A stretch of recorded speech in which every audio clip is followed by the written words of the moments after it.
Hello everyone. This is my first official video in the month of May. And my birthday's in May. So naturally, this is birthday month. So I'm going to be focusing on creating birthday cards, fun cards with gift cards and shaker elements and just really fun birthday cards all month long. I hope you'll join me in all my videos, and let's get going here. I'm going to start with this really fun card using products from Waffle Flower. These were just released today as I'm posting this video, so you can go pick them up. Believe it or not, everything on this card, there's no pattern paper. Everything is from scratch, and you're going to see how I did it. So let's get going. So this is just a very small portion of Waffle Flower's May release. I'm only going to be using about 4 products from the release, but it is such a fun release. You should check it out. I'll have a link down below. I'm going to be using the Birthday Wishes stamps, and there is a die set that coordinates, but I won't be using the dies today. I'm also going to be using the sea foam stencil, which kind of looks almost like a pebble floor to me as well, like a cobblestone floor. I'm using the pocket slots as well as the beach umbrella die and stencil set. So I'm going to start out by showing you my plan. So I sort of like traced some of the dies and kind of figured out placement. It's basically a gift card holder that looks like a pool deck with umbrellas and then the water of the pool. So I'm going to start out by kind of cutting apart my mock-up for my card. And that's because I really liked this little swoop that I had going for the edge of the pool. So I just cut that out to use as a template. And now I'm tracing it onto some masking paper. I'm going to be masking off the water area and also the pool deck. So I want to have some masking paper for both of those. I trimmed it down to an A2 size just because that's the same size as my card design. And then I cut apart that masking paper right along that line that I've penciled on. I'm going to be using each half of this masking paper. So I'm first going to take the bottom half of the masking paper because I'm going to work on the pool water first. So I'm going to peel off the release paper on the back and place it down onto some cardstock. This cardstock is cut to exactly an A2 size right now. It is 4¼ inches wide and 5½ inches tall. And then I'm going to grab my seafoam stencil and I'm going to do some stenciling for the water. So I'm using the colored Lake from Simus Stamps Rainbow Splash line of inks. And basically with this stencil, the way it's meant to be used is you stencil it one way and then you rotate it, stencil it again, and you get sort of that overlapping kind of very organic shape, that kind of weird pattern that you get on water, like when the sunlight is reflecting off the top of it. Now this is called a sea foam stencil, so you could definitely make this look like open water, but I'm doing a pool today and I think it works well for a pool as well. So like I mentioned before, this stencil also reminds me of like a cobblestone type of pattern.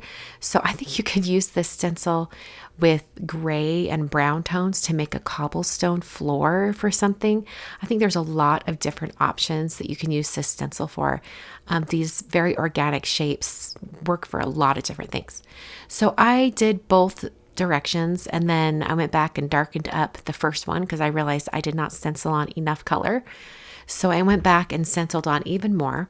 And then you can see with this like overlapping texture that you get, it really does start to look like the overhead view of a pool. It looks so cool. So I came in without the stencil and added more of that blue just to really fill in those areas. And then I grabbed a darker blue shade and I grabbed the color Royal from Simon. And I'm going to bring that in on both the like outer edges of my card design. And then I'm also going to concentrate that dark blue along that curved edge of the pool because I want it to look like the pool deck is up above the water. So that would naturally cast a little bit of shadow right there on the edge. So it's going to have a little bit of that darker blue right along that edge. And then peeled up my mask and my masking paper was a little wet and it kind of stuck to things and I tore the edge of my card design. I was really bummed, but thought, you know what, I'll just trim that off, made it a little bit smaller and it worked out great. So now my card design that I'm working with is 4 inches wide by 5 1/4 tall.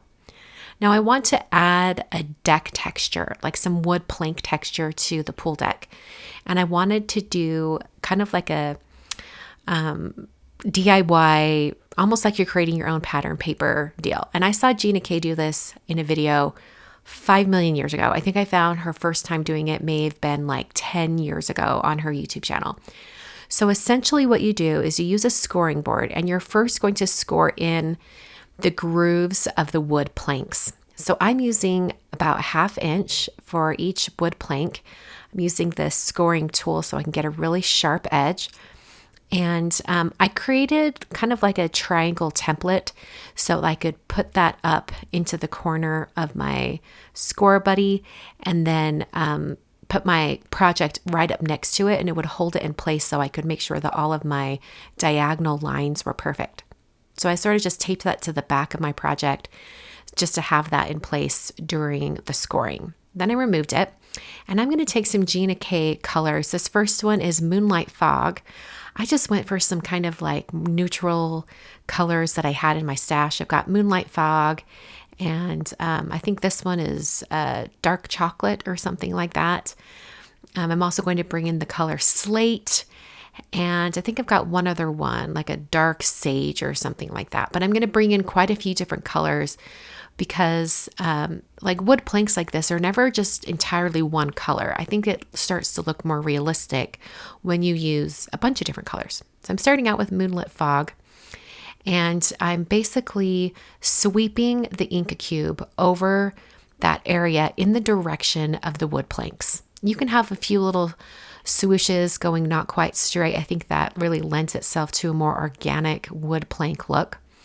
I'm next using Charcoal Brown, and I'm adding that on, adding more of that deep shade. And right now it's not really looking like much at the moment, but as I start adding more colors on and deepening the tones, it really helps those scored lines stand out, and it starts to look like wood planks. It's kind of unreal how it comes together. So now I'm bringing in Dark Sage, which I kind of thought would be weird, bringing in kind of this kind of greenish tone, but it really does work. I'm going to do the Dark Sage, and then I'm going to bring in Slate, and that kind of tones it down a little bit. And it really starts to look like a wood texture. I think it's so neat. Gina's amazing for coming up with this technique. At least she's the first person I've seen do it, so I think it's her own technique. I then use that same slate color with a smaller blending brush and just blend it right up against that masking paper edge. Just because of the thickness of the masking paper, it kind of left a white edge right there, and I wanted it to look more finished. So I filled that in just to make sure that I had a little shadow right up there on the edge. And then I went around the edge a little bit, kind of just filling in some of those gaps. And when I removed the masking paper, it really does look like the edge of a pool deck with the shadow going down onto the water. I was so amazed. It looked really good. So now I'm going to use the pocket slots. And this is actually a set of 3 dies that creates the perfect pockets for gift cards or money or just anything you want to slip inside your card. So I'm using the single slot, and I'm running that through my die cutting machine to cut a little slit right in that pool deck. I'm going to be sliding some money inside, and I think it just looks really, really cool. So now I'm going to make my umbrellas. So you notice there's that little arrow up there at the top of this umbrella stencil. Take note of that. I'm going to keep that arrow right at the top of everything while I do my blending. Starting with the color Surf from Simon Says Stamp, and I'm just blending over that entire umbrella area. You could actually, put this on top of some colored cardstock, and you'd have a 2-tone umbrella. I just wanted white and then another color for each one of my umbrellas. So after I had that, then I moved the stencil over and used the little tiny circle that's up in the corner to fill in that center area for the umbrella. I'm going to be creating 3 umbrellas that go on the bottom of my card design. So I've cleaned off my stencil, and now I'm moving to the color Cadet. And I'm going to stencil this one off to the side as well. The thing that's really cool about this stencil and die set is that you have the same stencil, but you have 3 different sizes of umbrellas that you can cut out with the dies. So because I wanted to have some different sizes of umbrellas, I'm doing 3 different colors for my umbrellas. My last color is the color Royal. That was that dark blue that I used to shade the pool water. And I'm bringing that in over that stencil. And this is going to give me kind of like 3 different blue tones for my umbrellas.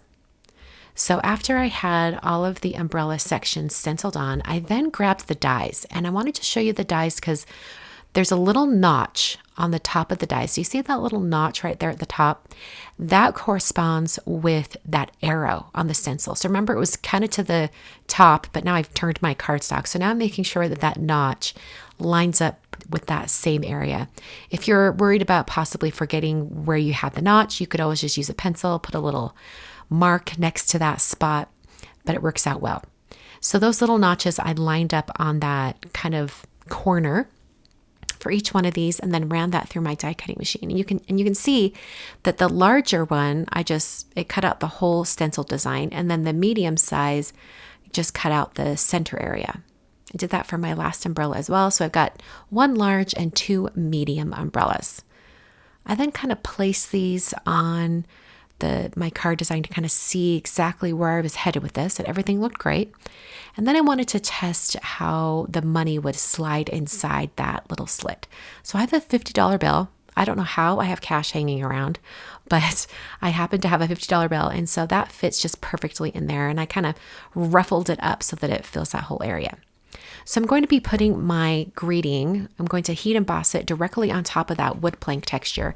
And I wasn't sure if this would work because there is the risk of those embossed lines just looking terrible. But I'm glad I went ahead and chanced it because I think it looked really, really cool in the end. I dried the area with a heat tool, and then I tested it with my embossing powder just to make sure everything was dry. And then I went to my MISTI stamp positioning tool, and I positioned my greeting stamp from the Birthday Wishes stamp set on top of my card design.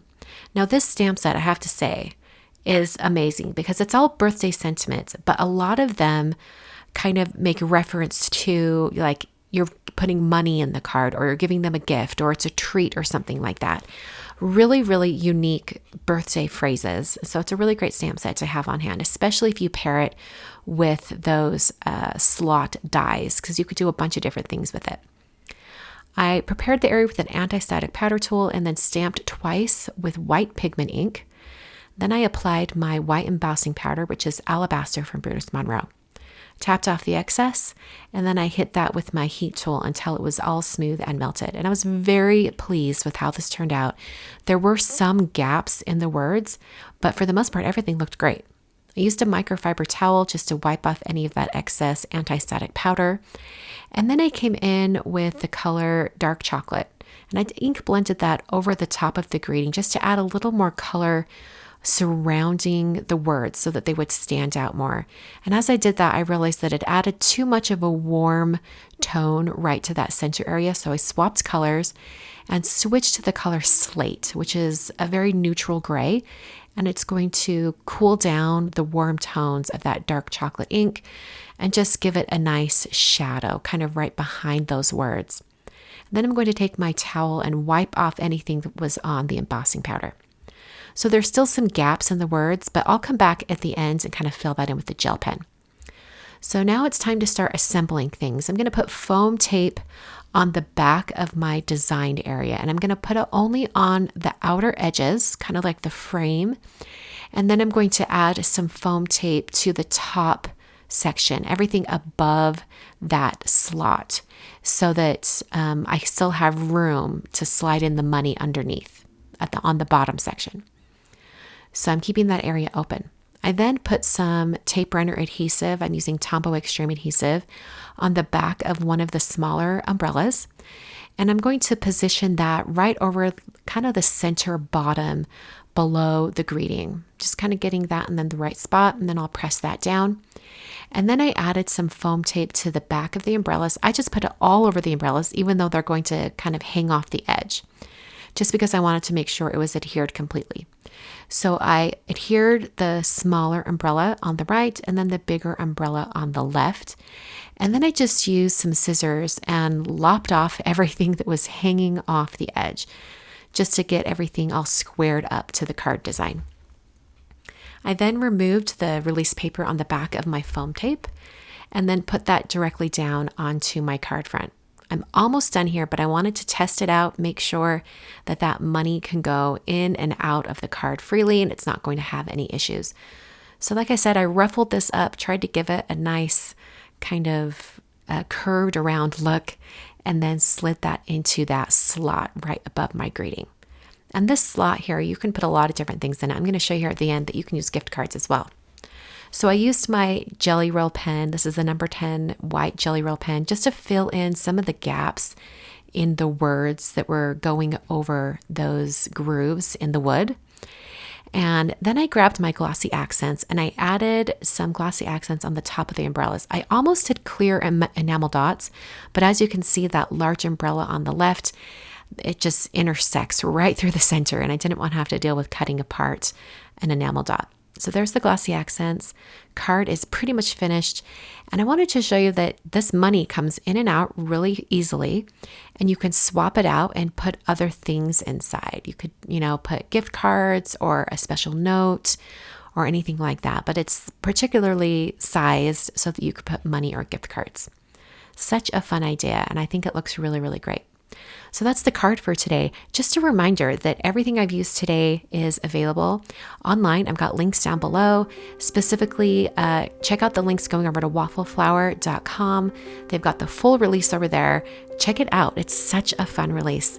Thanks so much for watching today, and I will see you all in my live video tomorrow at 6 p.m. Mountain Time. I hope you'll come back and join me for some live card making.